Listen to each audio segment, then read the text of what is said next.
மாற்றுத்திறனாளி போல் பரிதாபமாய் வந்த மனிதன் சுற்றி முற்றி பார்த்து ஒரு நிமிடத்தில் வாக்கிங் ஸ்டிக்கை சட்டென உதறி தள்ளி ஆஸ்கார் ஆக்டிங் போட்ட ஜகஜால கேடி அஞ்சான் வில்லன் படங்களை மிஞ்சிய 2 நிமிட வீடியோ.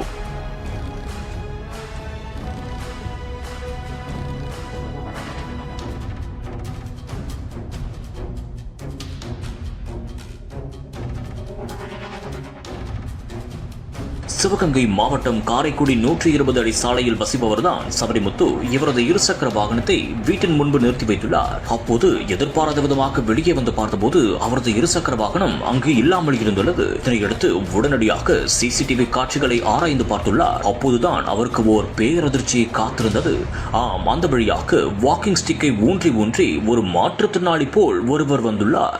அப்போது சுற்றி முற்றி யாரும் இருக்கிறார்களா என்று பார்த்துள்ளார். பின்னர் உடனடியாக சட்டென்று அந்த வாக்கிங் ஸ்டிக்கை உதறி தள்ளி அந்த இருசக்கர வாகனத்தை ஸ்டார்ட் செய்து அங்கிருந்து திருடிச் சென்றுள்ளார். இதனை பார்த்த சபரிமுத்து பதறி போய் காவல் நிலையத்திலும் புகார் அளித்துள்ளார். இது தொடர்பாக தற்போது சிசிடிவி காட்சிகளை வைத்து போலீசார் தீவிரமாக அவரை தேடி வருகின்றனர். ஒரு மாற்றுத்திறனாளி போல் நடித்து இருசக்கர வாகனத்தையே திருடிச் சென்ற ஒரு சம்பவம் தற்போது பெரும் பரபரப்பை ஏற்படுத்தி இருக்கிறது.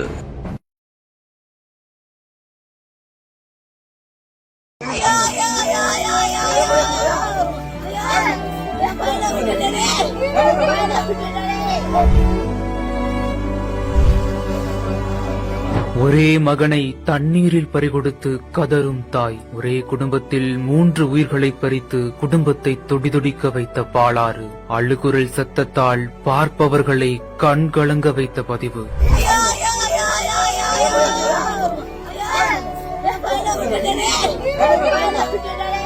காஞ்சிபுரம் மாவட்டம் உத்திரமேரூர் வெங்கச்சேரி அடுத்த செய்யாற்றில் கடந்த மாதம் பெய்த கனமழை காரணமாகவும் திருவண்ணாமலை மாவட்டத்தில் இருந்து நீர்வரத்து அதிகரித்ததன் காரணமாகவும் கடந்த 30 நாட்களாகவே தடுப்பணையை தாண்டி தண்ணீர் அதிக அளவுல பாலாற்றுக்கு போயிட்டு இருக்குது. இந்த நிலையில கடம்பர் கோயில் பகுதியைச் சேர்ந்த மனோகரன் என்பவரது மனைவி பத்மா சென்னையிலிருந்து விடுமுறைக்காக வந்திருக்கிற தனது பேரன் தீபக் மற்றும் வினிசா 2 பேரையும் கூட்டிக்கிட்டு பக்கத்தில் இருக்கிற செய்யாற்றுக்கு குளிக்கிறதுக்காக இன்னைக்கு காலையில 11 மணிக்கு போயிருக்காங்க. இவங்களோட மருமகனான வினோத்குமாரும் இவங்க கூட போயிருக்காரு. இந்த நிலையில தான் ஆற்றுல குளிச்சிட்டு இருந்திருக்காங்க. அப்போதான் திடீர்னு ஆழமான புதைமணல் இருக்கிற பகுதியில பத்மா, தீபக், வினிஷா ஆகிய 3 பேரும் மூழ்கி இருக்காங்க. அதை பார்த்த வினோத்துக்கு என்ன பண்றதுன்னு தெரியாம அவங்களை காப்பாத்த முயற்சி பண்ணிருக்காரு. ஆனா துரதிருஷ்டவசமா அவரும் அந்த சூழல்ல மாட்டிருக்காரு. உடனே காப்பாத்த சொல்லி கூச்சல் போட்டிருக்காரு. அங்க இருந்தவங்களால வினோத்தை மட்டும் காப்பாத்த முடிஞ்ச நிலையில அவரை காஞ்சிபுரம் மருத்துவமனைக்கு அனுப்பி வச்சிருக்காங்க. அதை தொடர்ந்து மீதி 3 பேரையும் காப்பாத்த முடியாத நிலையில உத்திரமேரூர் தீயணைப்பு நிலையத்துக்கும் மாநகர காவல் நிலையத்துக்கும் தகவல் கொடுத்திருக்காங்க. அங்க வந்த உத்திரமேரூர் தீயணைப்புத்துறை வீரர்கள் ஆற்றில் இறங்கி தேடி இருக்காங்க.